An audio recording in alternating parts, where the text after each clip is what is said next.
At a COP15 offsite event, Indigenous people from around the world discuss the challenges they face when it comes to biodiversity in their homeland.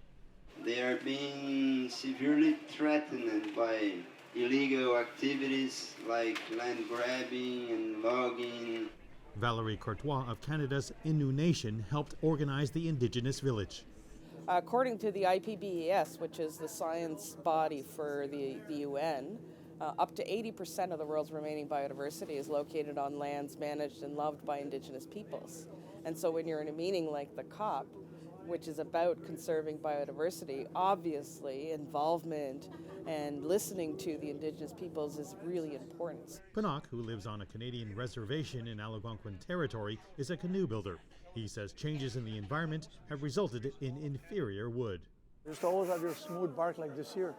But it's only been about 4 or 5 years that I noticed we get these air bubbles. And I think it's caused by the sun hitting the tree.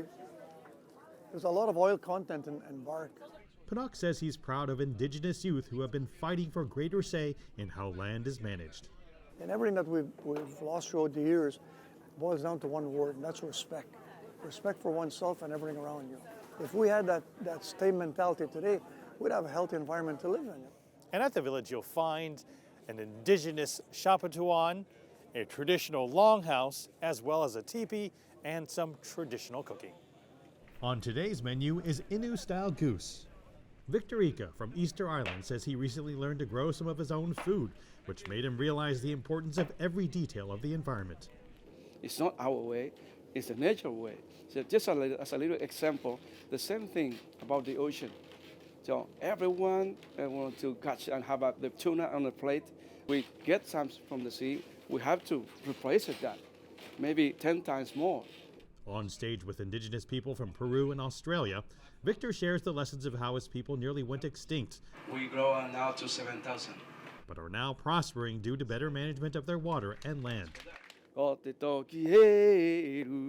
He captures that spirit in a song about never abandoning the fight. Mark New, CGTN, Montreal. All right, thank you very much. Thank you so much. Thank you so much.